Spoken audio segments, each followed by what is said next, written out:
Bien, mis hermanos, muy buenos días tengan todos. Bienvenidos a nuestra clase de Escuela Dominical de la Iglesia Bautista Verdad y Vida. Mi nombre es Héctor Pérez, pastor de la misma, y pronto vamos entonces a orar para comenzar con nuestro estudio. Vamos a orar buscando la dirección de Dios. Señor Dios, gracias por este tiempo. Gracias por la oportunidad de estar juntos en esta mañana a través de las redes sociales para ser edificados por medio de tu palabra, la Biblia. Rogamos la asistencia y dirección de tu Santo Espíritu. Prepáranos para inquirir en tu palabra y aprender de ella. En el nombre de Jesús te lo imploramos. Amén. Bien, mis amados amigos y hermanos, sean todos bienvenidos a nuestra clase de Escuela Dominical. Y bueno, pues vamos a continuar. Como ustedes saben, en días anteriores no me he sentido bien de salud y por esa razón pues no pudimos hacer todas las transmisiones que había planificado y les pido disculpas por ello, pero vamos a aprovechar este espacio de tiempo para hacer esta transmisión por esta vía y así poder pues ser edificados a través de la palabra para no dejar el tema inconcluso. Sean todos bienvenidos a nuestra clase de Escuela Dominical y bueno, pues estamos tratando el asunto del pecado. Y anteriormente habíamos visto que Satanás es la persona que incita a la primera pareja al pecado y es el que introduce el pecado en el mundo. O sea que el pecado comienza en el mundo por incitación y por actividad precisamente del diablo. También hemos visto que el pecado es parte de este mundo y que en nuestro mundo reina el pecado desde el tiempo de Adán. Y hemos visto que el pecado utiliza la ley para provocar deseos pecaminosos, que el mundo está bajo el dominio del pecado. Y hoy vamos a ver a la luz de la Biblia cómo el pecado tiene sus raíces en la naturaleza humana.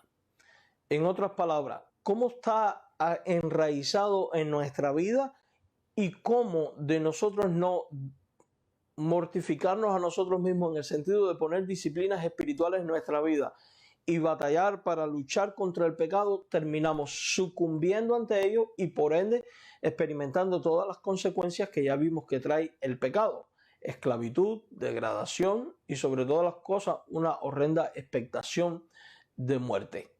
Bien, cuando nosotros vamos a la palabra de Dios, podemos observar que el corazón del hombre por naturaleza está dominado por el pecado. Por eso es que no podemos confiar en los deseos del corazón, en las intenciones del corazón, a menos que nuestro corazón esté completamente rendido a Jesucristo, y aún así es necesario confiar en Jesucristo, en su voluntad, en su dirección, en su palabra, en sus planes, en sus propósitos y no en nuestro corazón. Porque lo cierto es que el corazón, vuelvo y repito, está dominado por el pecado. Muchas veces nosotros escuchamos a las personas decir, sigue tu corazón, haz lo que te dicte tu corazón, escucha a tu corazón.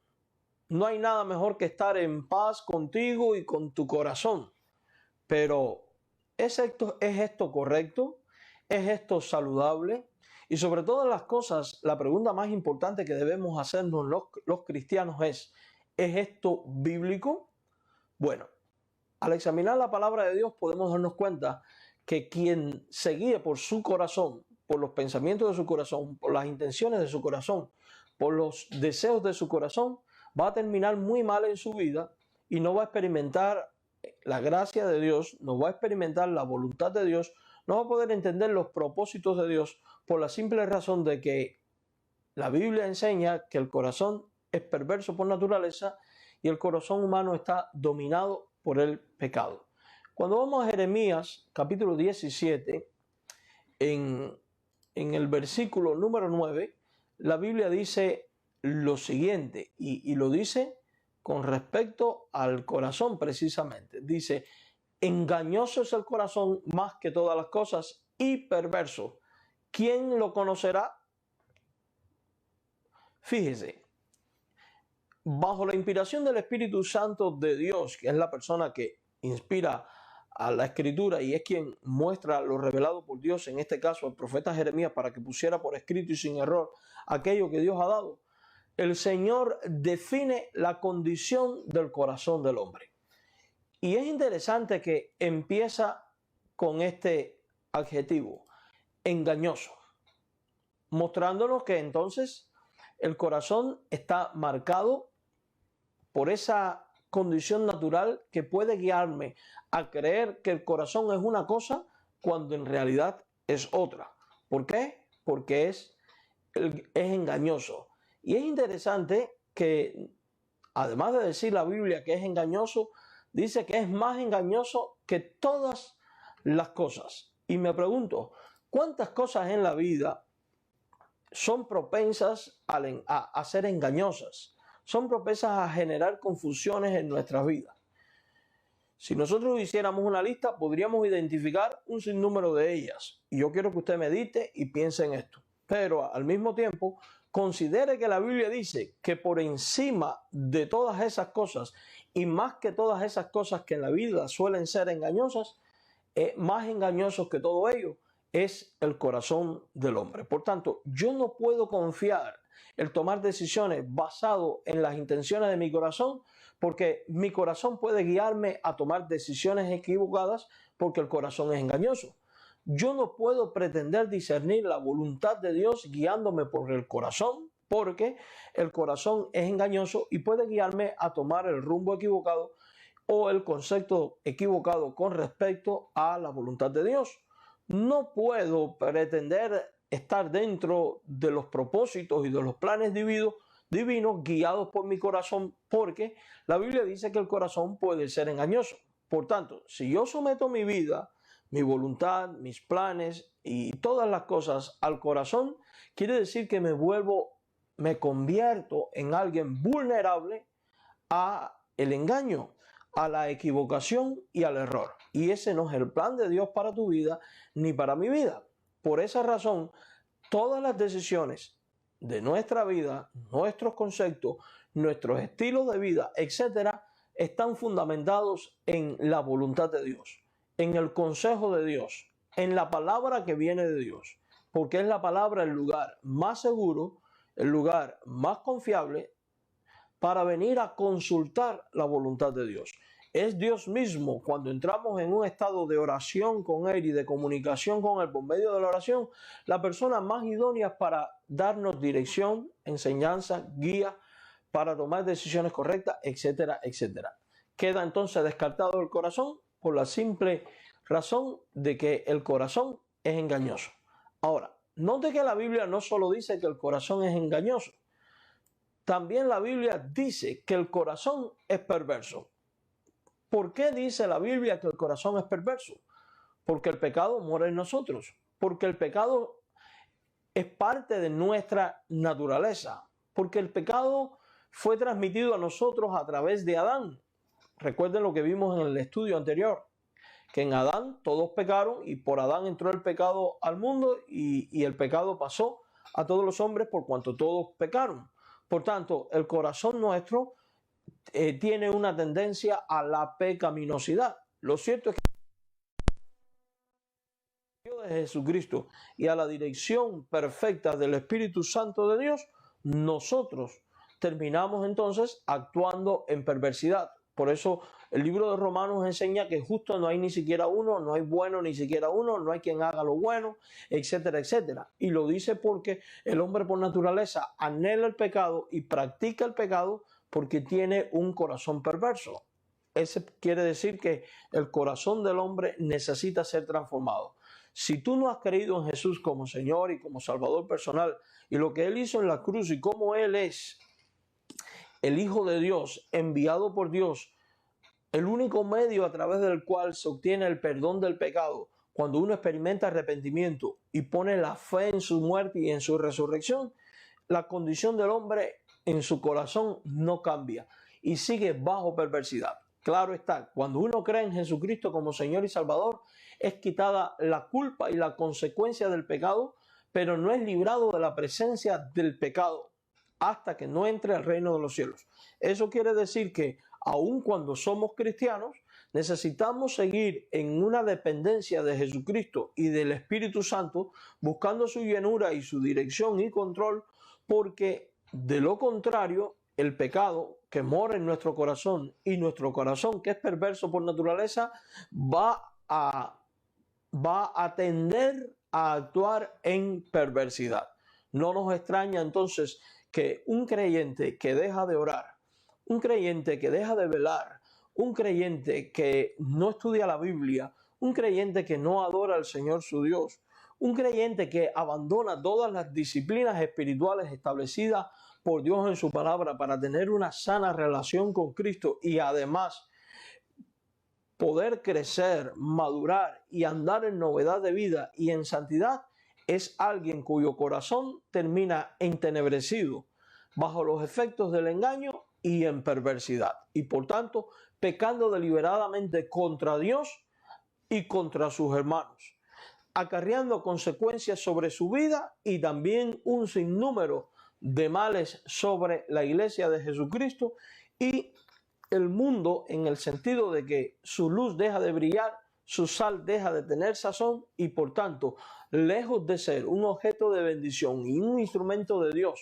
para el levantamiento de muchos, se convierte en una piedra de tropiezo para caída de aquellos, haciendo que los inconversos blasfemen, haciendo que los inconversos no quieran oír el evangelio, poniendo en ridículo el evangelio y el testimonio de nuestro Señor Jesucristo. Por eso no podemos guiarnos por el corazón, porque es engañoso y es perverso. ¿Quién lo conocerá? A veces pensamos que nosotros conocemos nuestro propio corazón, pero lo cierto es que si el corazón es engañoso, quiere decir que nuestra mente puede tener un criterio equivocado con respecto a lo que verdaderamente hay en mi corazón. He oído a muchos creyentes decir: yo conozco lo que hay en el corazón de este hermano, conozco lo que hay en el corazón de tal hermano, fulano tiene un buen corazón, mengano tiene un buen corazón, el pastor tiene un buen corazón, tiene un corazón para los perdidos, tiene corazón para esto, tiene corazón para lo otro.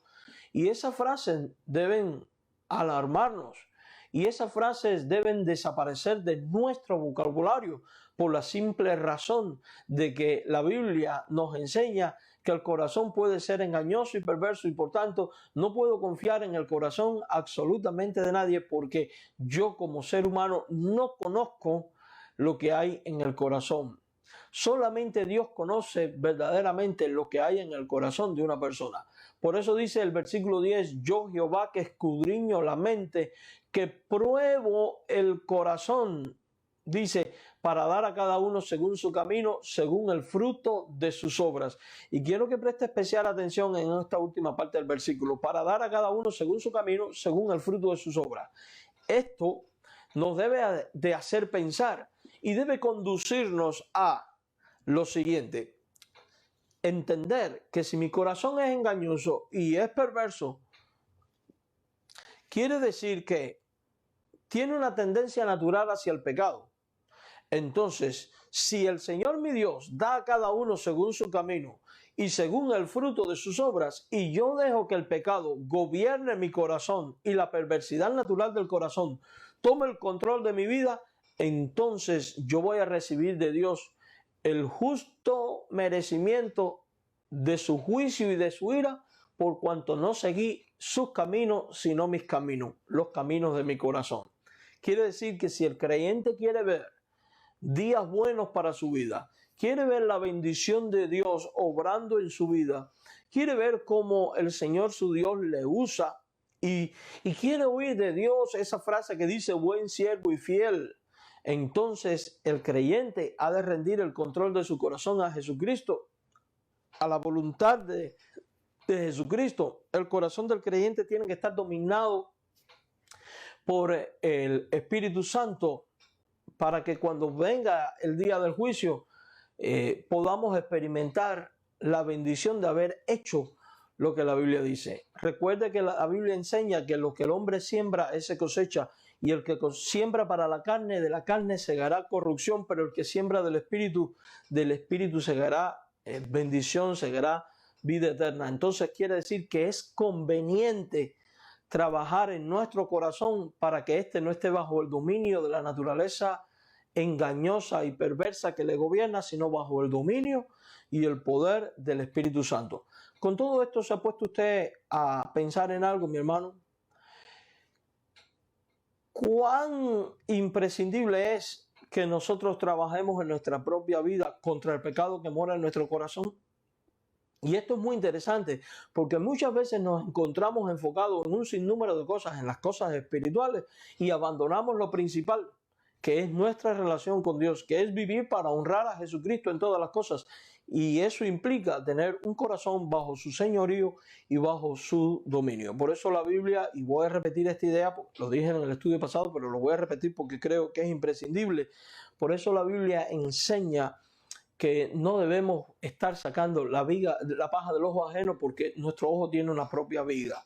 Quiere decir que si nosotros dedicamos nuestra vida a buscar que nuestro corazón esté en armonía con la voluntad de Dios, yo voy a ser no solo un instrumento de gloria de Dios, que le va a traer gloria, honra al Señor, sino que me voy a convertir en un instrumento evangelizador para que otros puedan ver a Cristo en mí.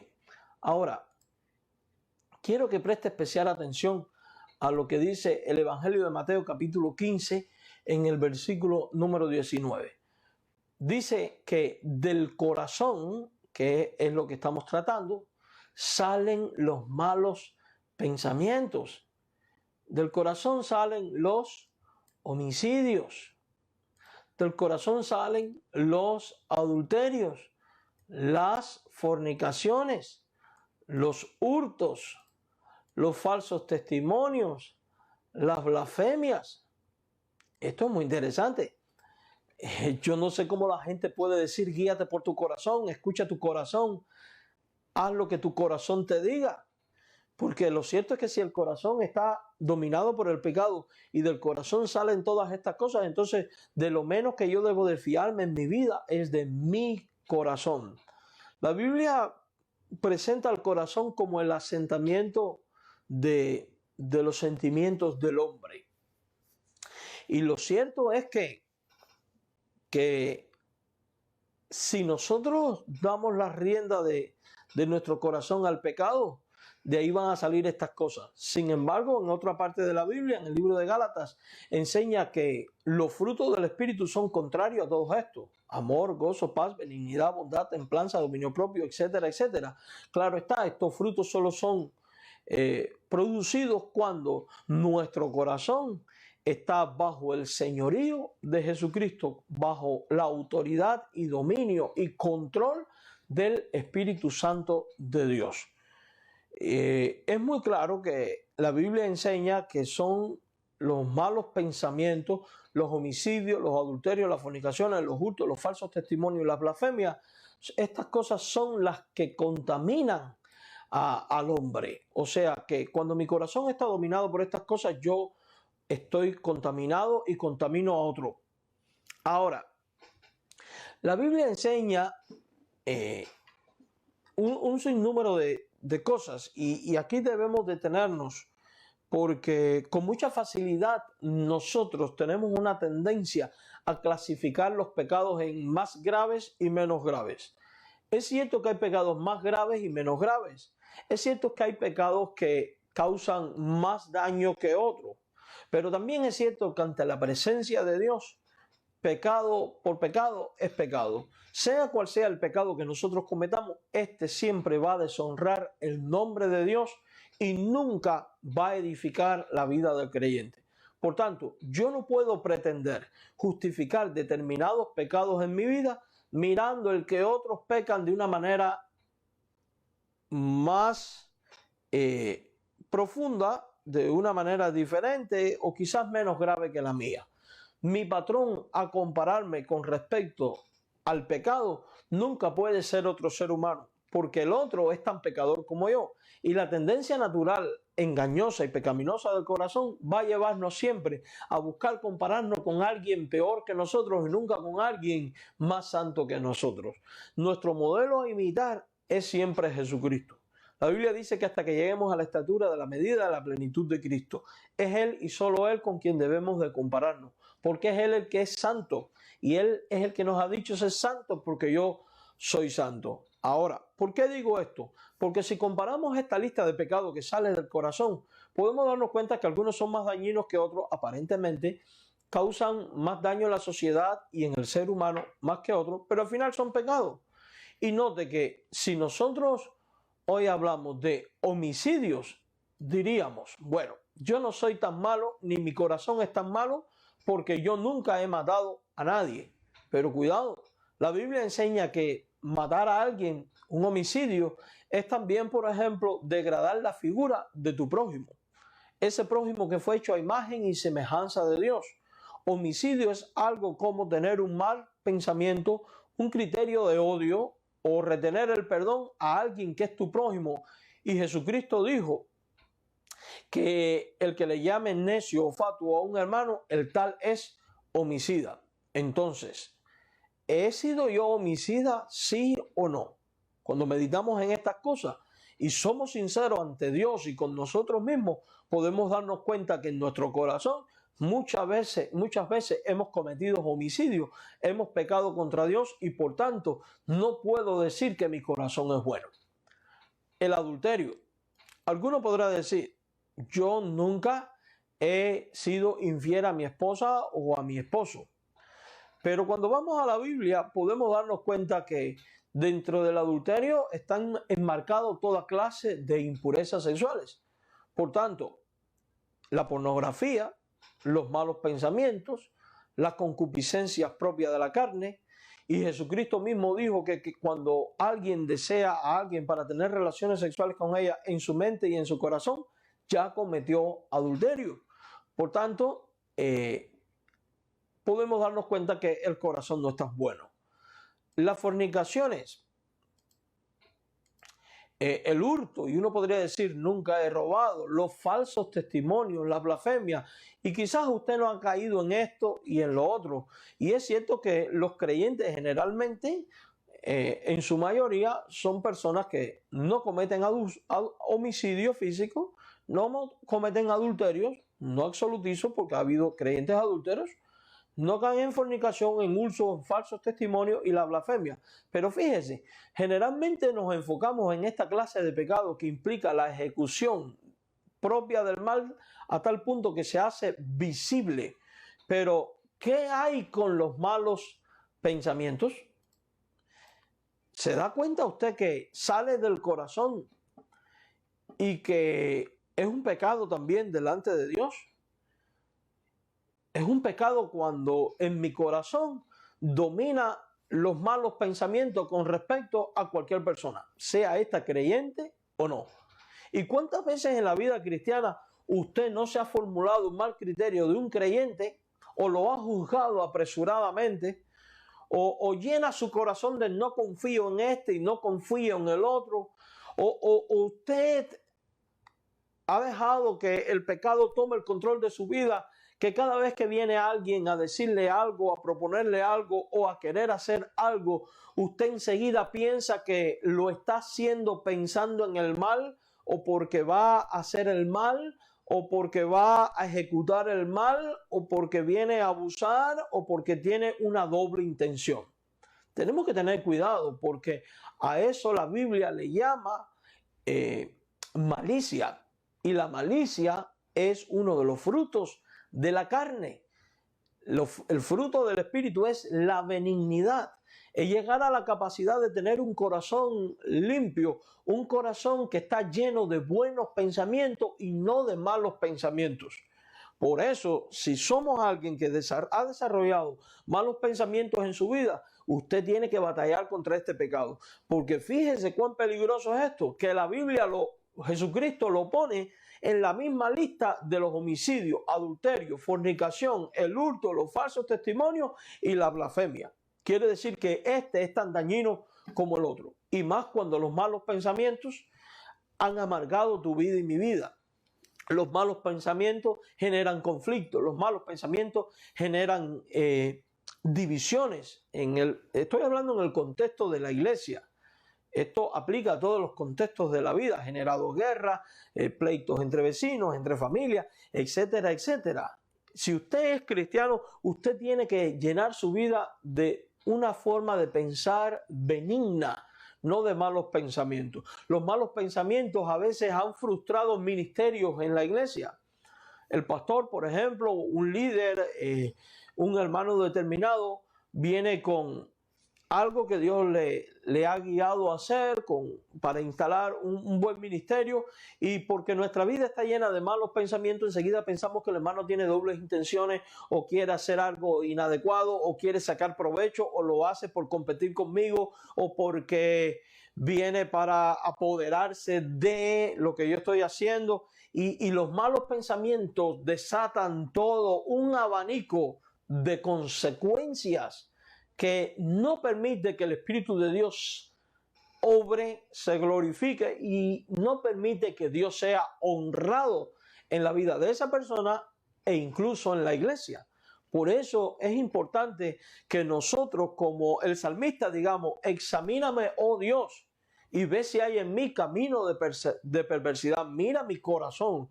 Por eso el creyente debe velar por el estado de su corazón, y debe de hacerlo en oración, porque los malos pensamientos van a venir a tu corazón cuando tu corazón no está en armonía con la voluntad de Dios, y cuando tu corazón ha abandonado las disciplinas espirituales. Y si usted se ha dado cuenta, en los últimos estudios estoy hablando mucho de las disciplinas espirituales, de la oración, el ayuno, el estudio de la palabra, la meditación, la toma de decisión de obrar conforme a la Escritura, preguntarme en todo tiempo lo que estoy haciendo, lo que voy a hacer, lo que estoy pensando, trae honra al nombre de Jesucristo, edifica a mis hermanos, y pensar en el otro y en Dios sobre todas las cosas antes de que pensar en mí y en mis intenciones. Amado hermano, esto es muy importante y esto es vital, porque la condición tan degradante que impera y existe en el cristianismo hoy se debe al hecho de que los hombres están confiando en el corazón, que es perverso y engañoso, y se están dejando guiar por malos pensamientos. Alguno podría decir: pastor, pero por no tener malos pensamientos he sufrido, he padecido, otros han abusado de mí. Es posible que eso te haya ocurrido, pero la Biblia dice que nosotros somos dichosos, somos bienaventurados cuando por causa de hacer el bien padecemos. Entonces no podemos cansarnos nunca de hacer el bien, de practicar el bien, de pensar en el bien y actuar conforme al bien, por el hecho de que hayan venido otros causándonos sufrimientos con su mal. Porque al final la Biblia enseña que un día todos estaremos delante del Padre y cada uno dará cuenta de sus actos, y el que hizo lo bueno saldrá a resurrección de vida, dice la Biblia, pero el que hizo lo malo saldrá a resurrección de muerte. Por tanto, debemos de seguir ese consejo bíblico que dice: no os canséis pues de hacer el bien. Por tanto, el hecho de que yo haya padecido y sufrido no es una justificante para yo llenar mi corazón de malos pensamientos. Recuerde que hacer la voluntad de Dios en cualquier área o esfera que sea, siempre le va a causar sufrimiento. Batallar con el pecado, sea este cual sea, malos pensamientos, homicidio, adulterio, fornicación, hurto, falso testimonio, blasfemia, siempre le va a causar sufrimiento, siempre le va a causar incomprensión a usted y de otros. Siempre le va a generar quizás hasta conflicto, pero vale la pena experimentarlo. Por eso Jesucristo dijo que en el mundo nosotros tendríamos aflicción y que a través de muchas tribulaciones entraríamos en el reino. Entonces, en otras palabras, porque del corazón suele salir estas cosas, porque el corazón es malo y perverso, es que el creyente debe velar por el estado de su corazón. Pablo, cuando escribe a los romanos, les dice: por lo cual también, déjenme hacer algo aquí, espérese. Por lo cual también Dios los entregó. Déjenme borrar esto, espérense, para poder hacerlo bien.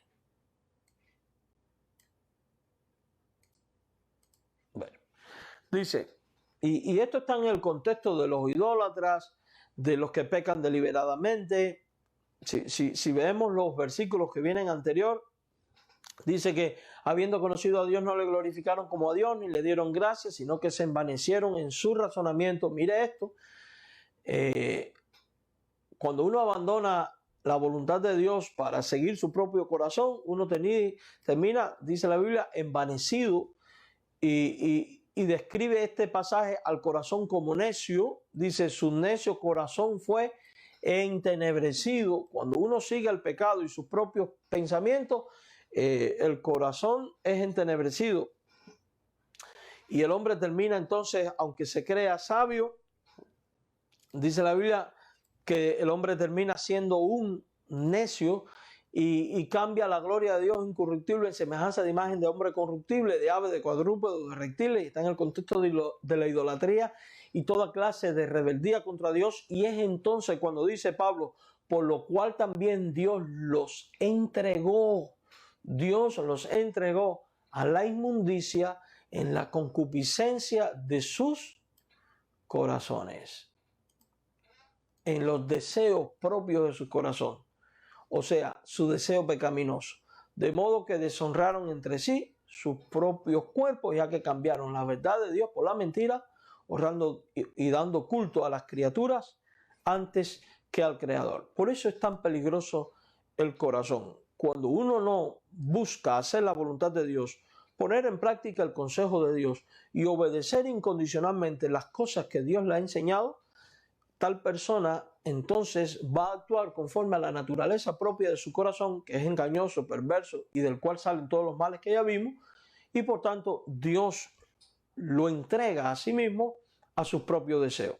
Y digo esto porque cuando uno dice, no quiero oírte, oh Dios, no quiero servir a Dios, y uno se vuelve rebelde a lo que Dios tiene que decir, Dios lo deja a sazón de su propio corazón. Y por tanto es ahí donde la persona termina entenebrecida y deshonrando al Señor su Dios. Por eso no vale la pena dejar que sea el corazón quien tome el control de mi vida en su naturaleza, sino que vale la pena llenar mi corazón del Espíritu de Dios y someter mi corazón a la voluntad de Dios y dejar que el Cristo de la gloria reine en su vida, conduciéndome a hacer siempre su voluntad, porque esto es lo agradable y lo recomendable.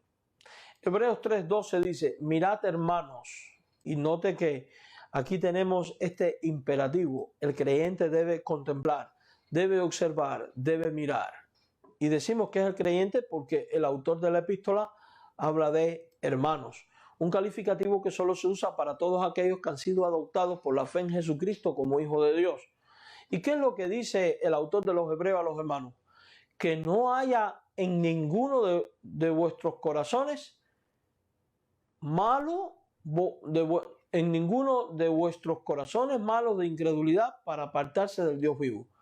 Note cómo el autor de los Hebreos también identifica al corazón como malo.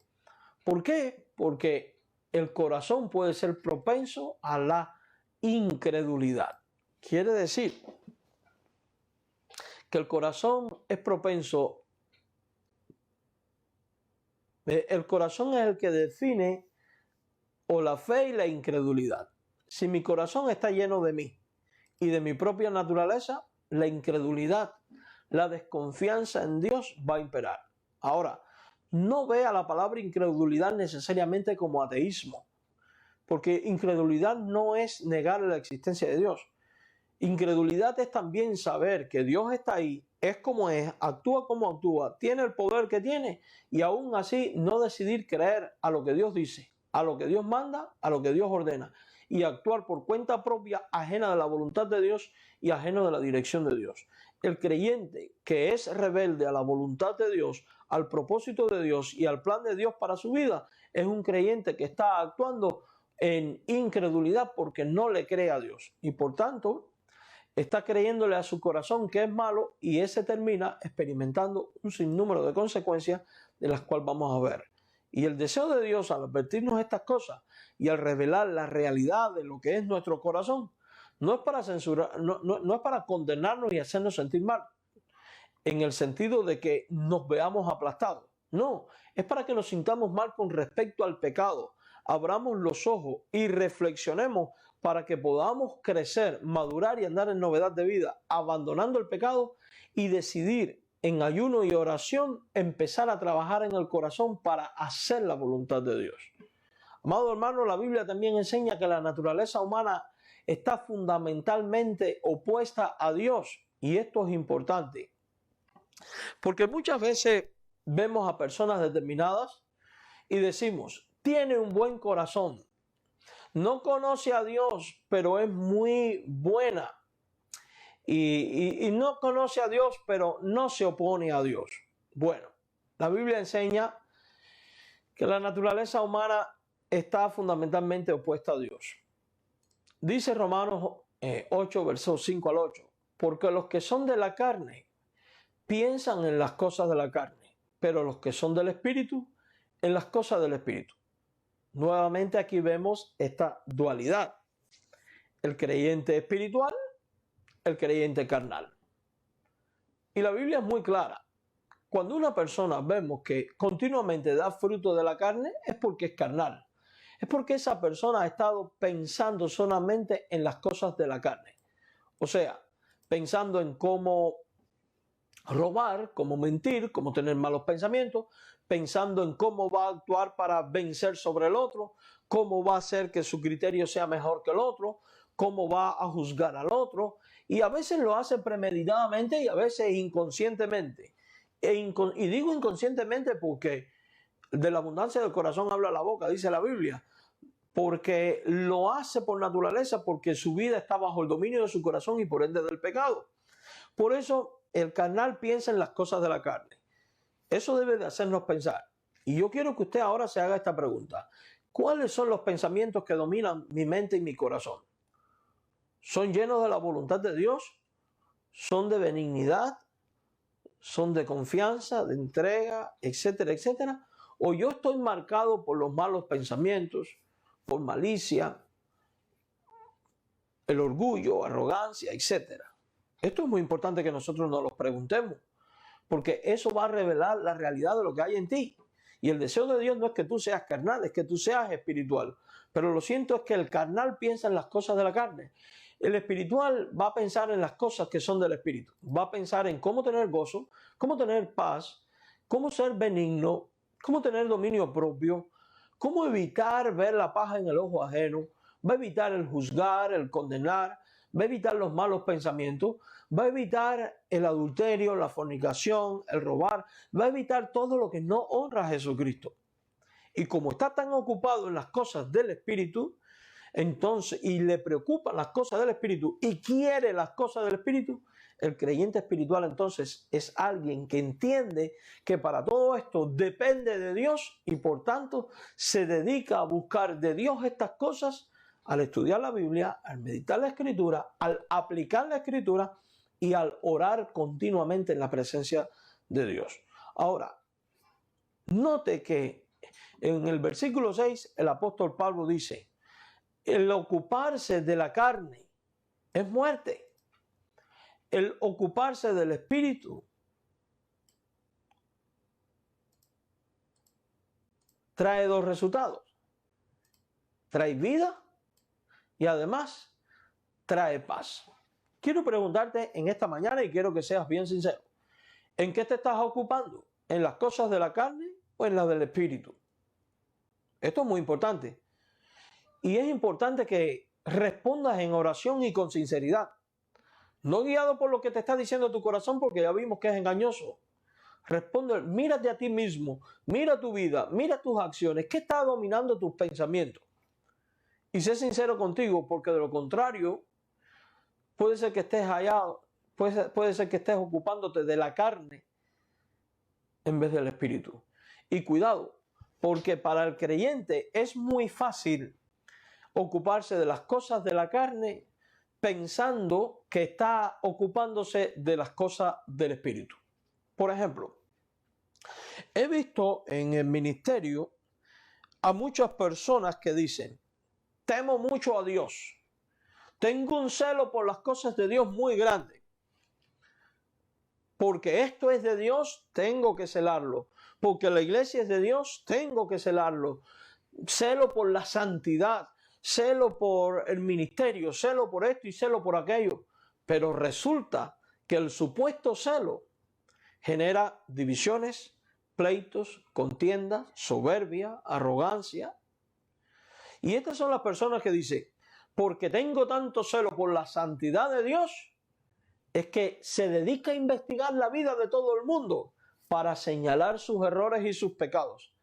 Y luego que los identifica, va minando la mente y los corazones de otras personas a nombre de las cosas espirituales.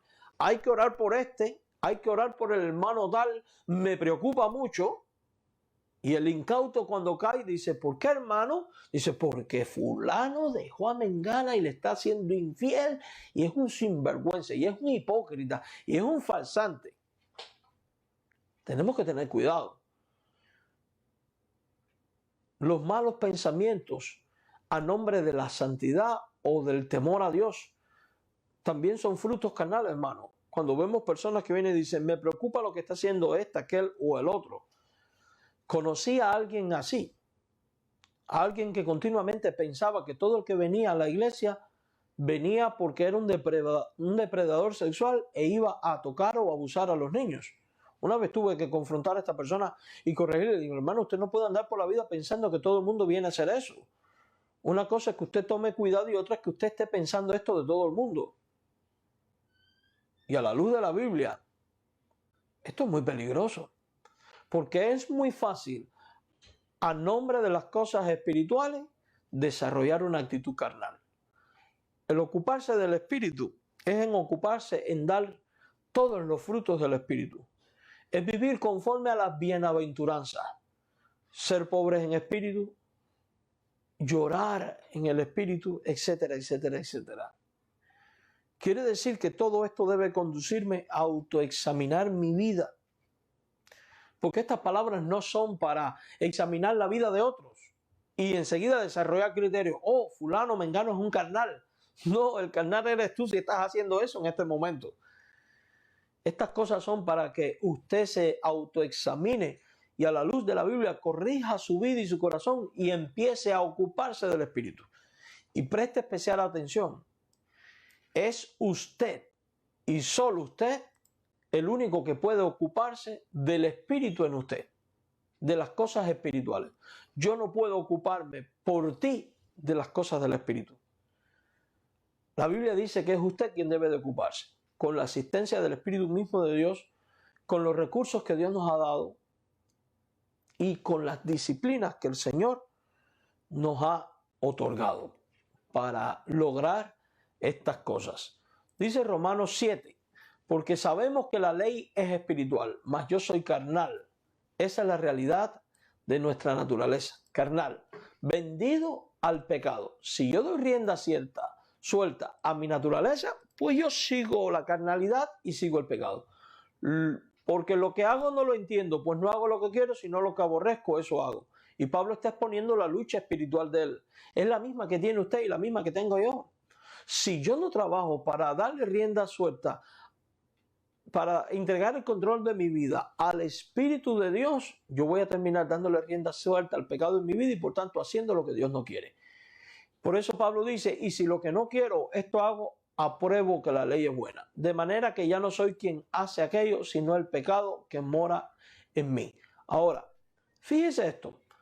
Justifica esto nuestras acciones pecaminosas, y esto es muy importante porque muchas veces podemos decir, bueno, pues porque yo tengo una naturaleza pecaminosa, Dios la conoce y Dios sabe que soy así y por tanto, no, el hecho de que tú seas así no justifica tu pecado, porque de hecho el deseo de Dios no es que tú seas así, no es que tú practiques el pecado ni vivas para la carne. El deseo de Dios es que seas santo como Él es santo, que llegues a la estatura de la medida de la plenitud de Jesucristo. Por tanto, no pretendas justificar lo que no tiene justificación, porque el deseo de la carne, amados hermanos, la Biblia es muy clara, es contra el espíritu. Por tanto, yo no puedo desear lo que desea mi corazón, tengo que desear lo que desea el Espíritu Santo de Dios, porque si yo deseo lo que desea mi corazón, entonces resulta que yo estoy siendo alguien que está actuando en contra del espíritu.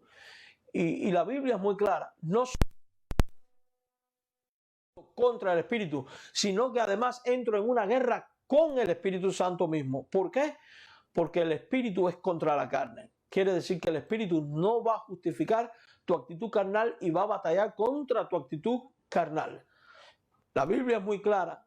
Los deseos de la carne y los del Espíritu se oponen entre sí. Significa que nunca van a llegar a un arreglo y a un acuerdo, que hay contiendas entre ambos.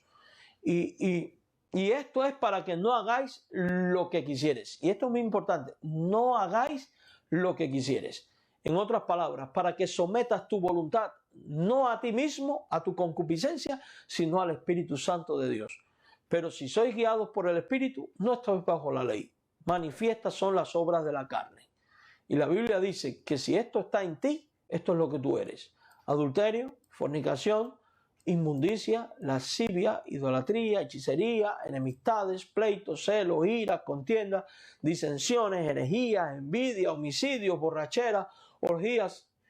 Todo esto son frutos de la carne que contrastan con lo que tiene que estar en el creyente, que son los frutos del Espíritu, que es amor, gozo, paz, paciencia, benignidad, bondad, fe, mansedumbre, templanza.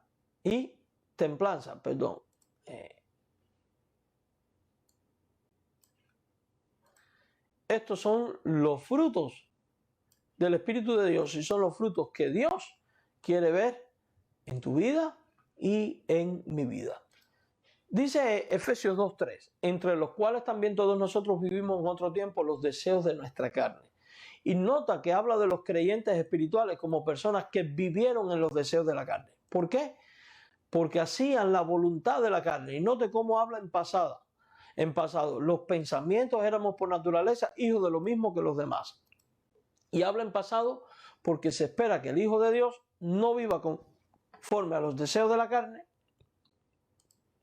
sino conforme a los deseos del Espíritu Santo de Dios. Pedro por su parte dice, y mayormente aquellos que siguiendo la carne andan en concupiscencia e inmundicia, despreciando el señorío. Quien anda en su propio corazón desprecia el señorío de Jesucristo. Y 2 de Pedro 2:18 dice, pues hablando palabras infladas y vanas, seducen con concupiscencia de la carne y disoluciones a los verdaderamente habían huido de los que viven en el error. El deseo de Dios es que huyamos de los deseos del corazón, porque el corazón del hombre está bajo la influencia del pecado. Que el Señor les bendiga y a todos nos ayude y nos dé gracia para poder vivir conforme al Espíritu de Dios. Señor, gracias por este tiempo y la bendición de poder haber estudiado esta lección. Ayuda a nuestras vidas, a nuestro corazón, a estudiar tu palabra y a vivir conforme a tu Espíritu Santo. Bendice a todos los que van a ver estos videos y permite que sea de edificación y que los que no te conozcan vengan a los pies de Jesucristo, en cuyo nombre oramos, rogando tu bendición. Amén.